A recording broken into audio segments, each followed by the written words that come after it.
Hey everyone, Captain Amazing here, and today we're going to do a roster review, so let's jump into it.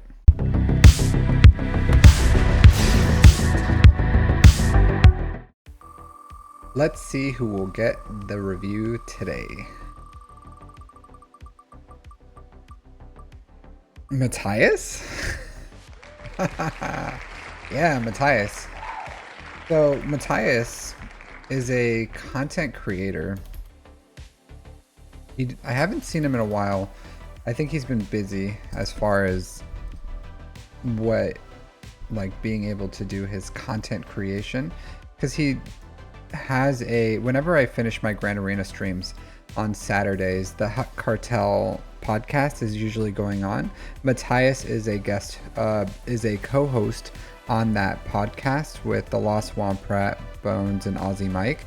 So a good group of gentlemen is with the House of Hut. 10.1 million GP, so just hit over that 10 million mark not too long ago, so congratulations. 6 million in characters, 4 million in ships, 4 years time played, a 5-star Leviathan. So I'm sure you know, Leviathan really, like, profundity, slow rolling it, completely fine, but a 7-star Leviathan really is different. And you should finish farming your pilotless ships too, so especially at 10 million.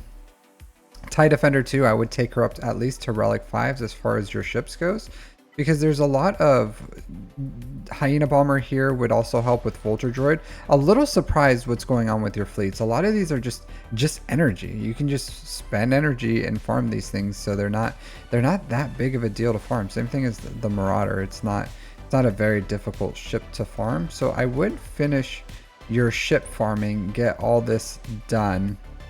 They still have value. You need 6 fleets in the game anyways, and I would take this guy up to Relic 7 and give him some 6-dot mods. Like, he's a useful character. You have the Leviathan, so you have Malgus, you have the Sith Empire team. Like, Sith Marauder hits like a tank, and he's very useful when you're split, especially in 3s. When you're splitting up Malgus, you can go like Sith Assassin, Sith Marauder with Malgus, and then you can have Malik with Darth Revan and Basilisk Sean Fallen, or you could even like separate and go with 3 teams. So I think overall, this Sith fighter and the Sith Assassin isn't that big of a deal. You can leave it at 5 stars. There's ways to cheese it with like a Mark 6 Sith fighter, Fury class interceptor to cheese even Relic 9, fully Relic 9 Leviathans. That's what I do. So, but the bomber is very important, and once the bomber dies, the fleet falls apart. So that's why you want to get it as thick as you can. Relic 7 is fine, and that's the requirement for C. So I would, if you can, save your crystals, get Leviathan to 7 stars, get your Marauder up and running as far as Relic 7 with 6-dot mods.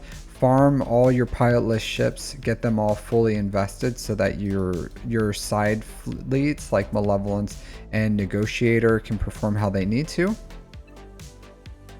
GLs. So Jabba, like, you need Jabba in your life right now. Jabba would be an excellent farm, especially where you are. It just revitalizes your mods. I know you're not probably big on my farming advice, and that's not why you submitted this. I still remember when you were in my stream, it was a while ago, like a few months ago, and the reason why you put in a request for a review was because I would look at mods, and so that tells me that you actually have some interest in mods. So I would say Jabba would be the best thing that you can do for this account to get it up and running. So let's do this. Let's check your mod score.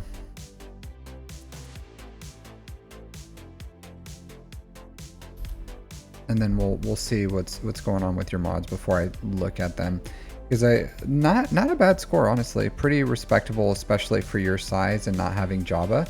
Because what I like to say about mods is it's not all ability. Like, of course, understanding the statistics of it and how to work high potential mods will help you with your mod work, but a lot of it is just resources, and without Jabba you just don't have the same resources as someone with Jabba.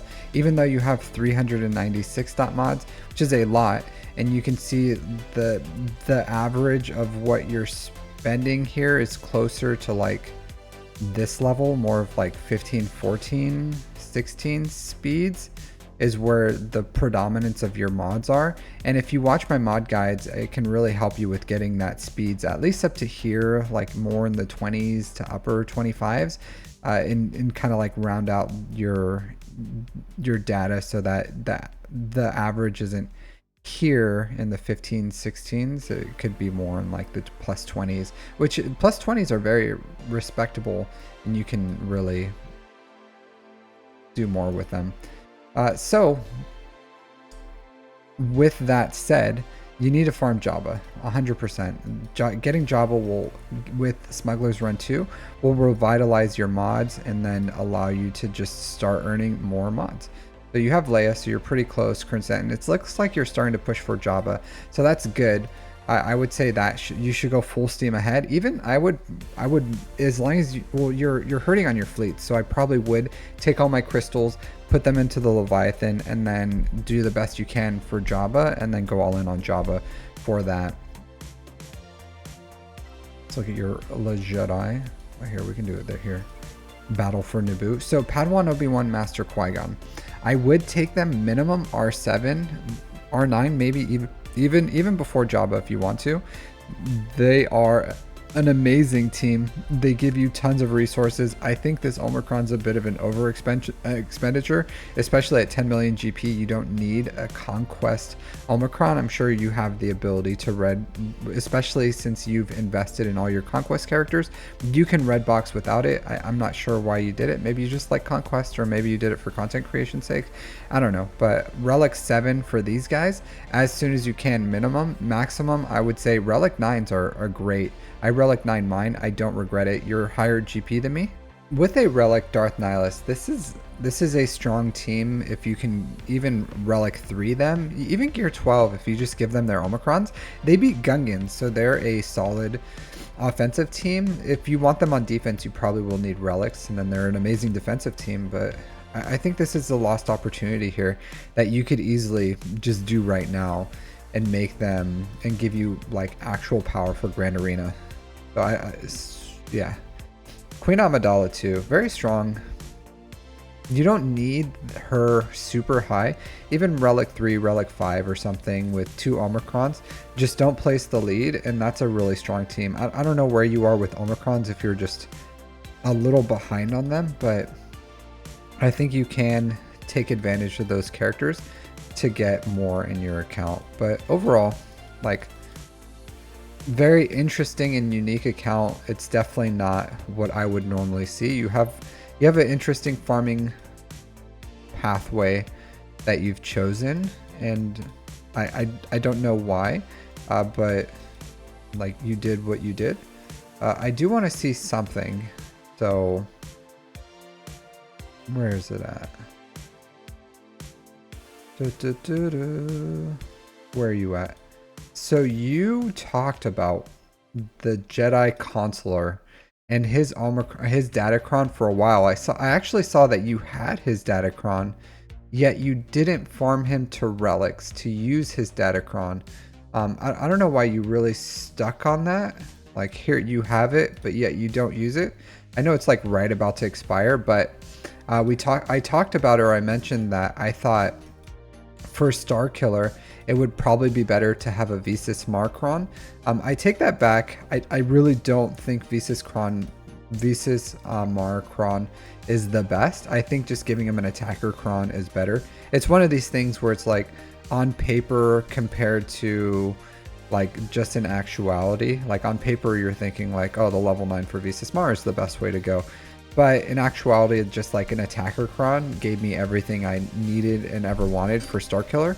So I would say interesting, because you really did feel strongly about this Jedi Consular. So I don't know why you didn't take him up to relics if you felt like he was so great. But, you know, personal choices. I don't, you know, I made a mistake too. Visas Markron was really negligible, not even a thing. Attacker Cron was probably best for Star Killer. Maybe even Support Cron would be very good if you have, if you use something like Cow, Baby Cow.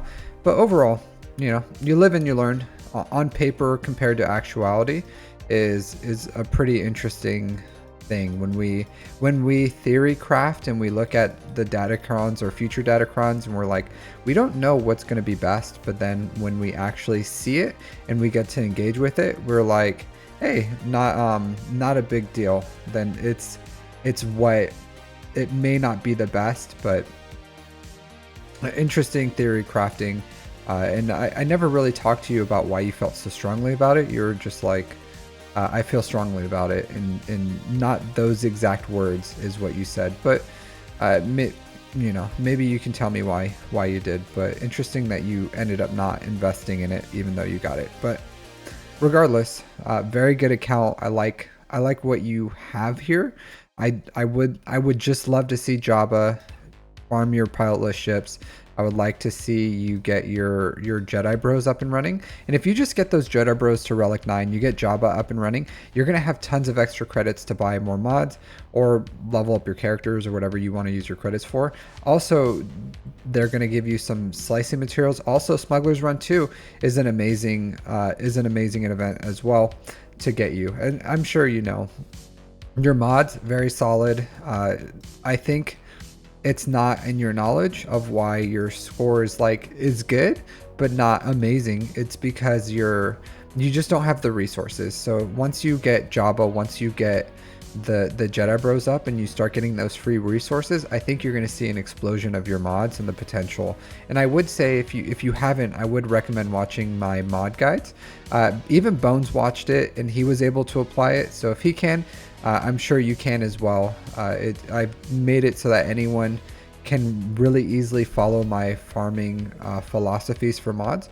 So it's up to you if you want to. I think it's a good source so that you can have higher potential mods to be worked. Because I'm sure if I looked at your mods based on the average of what you had, I'm sure there's a lot of mods in there that could probably benefit from a little bit of work and just like finding the most potential for your mods. But thanks for submitting and letting me look at your account. Sorry, you know, it took a while for the wheel to land on you, but sometimes, you know, fate is that way. But yeah, like hopefully I'll get to hear you soon on the Hutts Hangout, and I'll see you all next time. Take care.